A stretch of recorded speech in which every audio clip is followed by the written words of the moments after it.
Bismillahirrahmanirrahim. This is Amna. Today we will discuss about can Israel neutralize Iran nuclear program. क्या वाकई में Israel Iran का nuclear programme neutralise कर सकता है? देखिए, पहली बात तो ये है कि इसराइल को किसने इजाज़त दी है कि वो उठकर इस बात को ऑब्जेक्टिव बनाकर या बेस बनाकर ईरान पर अटैक करे कि भाई हम उसको न्यूक्लियर पावर नहीं बनने देंगे उस मुल्क को। आपको किसने इजाज़त दी है? पहली बात तो ये है कि आपके पास खुद के पास न्यूक्लियर पावर है, न्यूक्लियर कैपेबिलिटी है, ठीक है, आपके दोस्त यूएस के पास भी है, लेकिन आपको इजाज़त किसने दी कि आप खुद से ये डिसाइड करो कि भाई हम उस मुल्क को न्यूक्लियर पावर नहीं बनने देंगे, इसलिए हम उस पर एयर स्ट्राइक करने जा रहे हैं। अगर सब कुछ आपने ही करना है, ठीक है, तो फिर ये जो इंटरनेशनल इंस्टीट्यूट बने हुए हैं सारे, उनका क्या काम है? वो फिर अपने घर चले जाते हैं। पहली बात तो ये। दूसरी बात कि क्या कर सकता है या नहीं कर सकता, वो भी इंशाल्लाह आज की वीडियो में देखेंगे। और इसके साथ साथ इसराइल का जो मेन ऑब्जेक्टिव है वो है क्या, क्योंकि आज की वीडियो बहुत इंपॉर्टेंट है। इसमें मैं कुछ ऐसे पॉइंट्स उठाऊंगी कि आपको आइडिया होगा कि एक्चुअली में जो इसराइल पूरी दुनिया को दिखा रहा है कि भाई हमने न्यूक्लियर एसिड्स ईरान के रोकने के लिए या ख़त्म करने के लिए जंग शुरू की है, तो एक्चुअली में उसमें तो ईरान जो इसराइल है वो कामयाब होता हुआ नज़र नहीं आ रहा। तो ऑब्जेक्टिव है क्या?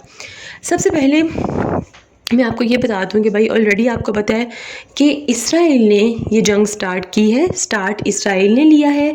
और ईरान की जो मिलिट्री लीडरशिप है उसको सबसे पहले टारगेट किया। सीनियर ईरानियन मिलिट्री कमांडर्स जो थे उनको शहीद किया। ईरान के जो न्यूक्लियर साइंटिस्ट थे उनको शहीद किया, ठीक है। और आराम से जो सिविलियंस इमारतें हैं तेहरान में, ईरान में, ठीक है, उनको निशाना बनाया जा रहा है, जिसमें बच्चे भी शहीद हो रहे हैं, सब शहीद हो रहे हैं, ठीक है।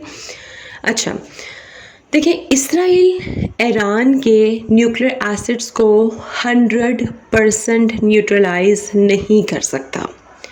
दो वजूहात में यहाँ पे बताऊँगी। पहली बात, अगर आप न्यूक्लियर फैसिलिटीज़ को नुकसान पहुँचा भी रहे हैं तब भी Iran has master itself in uranium enrichment technology. ज़्यादा से ज़्यादा इसराइल ईरान को 2 से 3 साल पीछे कर देगा अपनी न्यूक्लियर टेक्नोलॉजी को हासिल करने में, लेकिन इसराइल ईरान से उनका नॉलेज, उनकी कैपेसिटी कभी भी नहीं छीन सकता। ऑलरेडी ईरान के पास मौजूद है, उनके पास कैपेसिटी है, उनके पास ह्यूमन रिसोर्स है, उनके पास रिसर्च है, उनके पास अपना नॉलेज है जो ये काम कर सकता है। वो अपना न्यूक्लियर एसिड जोन सा है वो मतलब कि फिर बना सकते हैं, ठीक है। आज नहीं तो 2-3 साल बाद बना लेंगे, वो बनाएंगे तो सही। दूसरी जो वजह ये है कि अभी तक इसराइल ने ईरान की सिर्फ एक न्यूक्लियर फैसिलिटी को टारगेट किया है, बाकी की फैसिलिटीज़ को अभी तक टारगेट नहीं किया।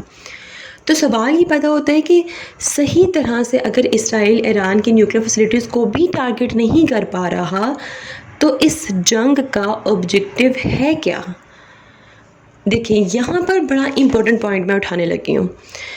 जो इम्पोर्टेंट ऑब्जेक्टिव है ना उनका, वो ये भी है to change regime in Iran, to put pro US government in Iran.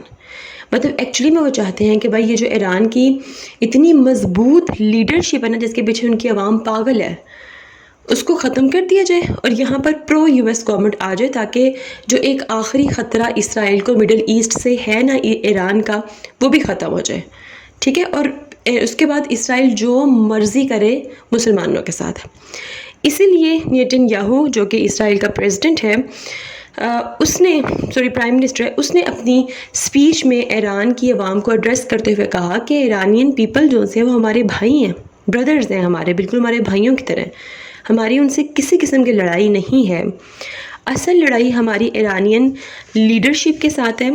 और इल्ज़ामात भी इसराइल ने ईरान पर लगाए हैं कि इस टाइम एक ऑप्रेसिव रेजीम है ईरान की जो वहाँ की आवाम पर जुल्म कर रही है, और हम चाहते हैं कि ईरान के लोगों को इस तरह की रेजीम से आज़ाद करवाया जाए।